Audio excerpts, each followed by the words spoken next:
Now, the world's two largest economies, the United States and China, are locked in a trade war. What was supposed to be the United States versus the world is now essentially reduced to a one-on-one between the United States and China.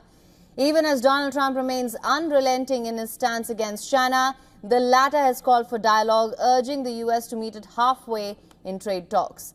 Amid the escalating trade tensions, China has warned the United States that there are no winners in a trade war. China has levied 84% tariffs on U.S. goods in retaliation to the 125% tariff imposed by the United States on Chinese goods.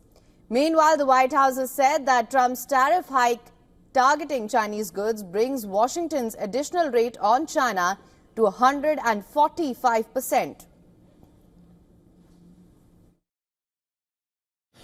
This president has a vision of realigning the American economy to ensure that we are putting America first.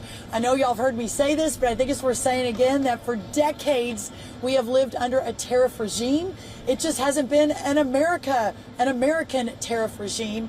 And this president has been resolute that he is going to fix it. So while we're in this period of uncertainty, and yesterday obviously was a great day. Today we're a little bit down.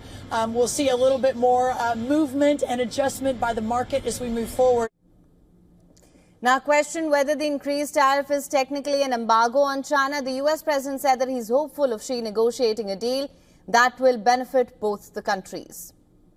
I think that President Xi is a man who knows exactly what has to be done. He's a very smart man. He loves his country. I know that for a fact. I know him very well.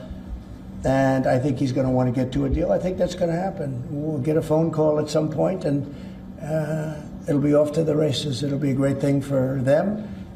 It'll be a great thing for us. It's going to be a great thing for the world and for humanity. But for now, volatility persists in global markets despite Trump's 90-day tariff pause for most countries. While the Asian markets rallied on Thursday, U.S. stocks witnessed a sea of red right after White House clarified that its tariff on all Chinese goods was at least 145%. The European markets closed 3.7% higher for their best session in 3 years. The positive sentiment in Europe markets was boosted by the EU pausing its counter-tariffs on the United States. We want to negotiate. We want to talk.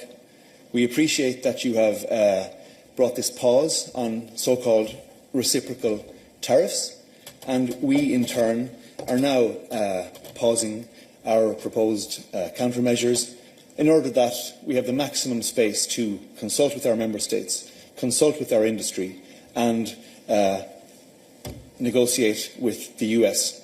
We're ready to make deals. Let's talk. And amid the looming uncertainty over Trump's tariffs, U.S. citizens raised concerns over inflationary pressures on daily commodities. Earlier, Federal Reserve Chairman Jerome Powell warned of high inflation and slow growth in the United States. Well, I think we have to. Yeah, I think we have to, because otherwise you're going to be in real trouble economically, in debt. Because if you spend more than what you get, that's going to be a lot of trouble. So the tariffs are horrible.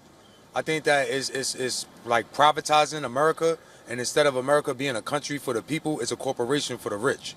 And it's just for them to get richer while the poor get poorer. And that's basically how I feel. Meanwhile, India is looking to leverage the 90-day pause in tariffs to its advantage. Reports suggest that India and the U.S. are working to conclude the first part of their trade deal this year.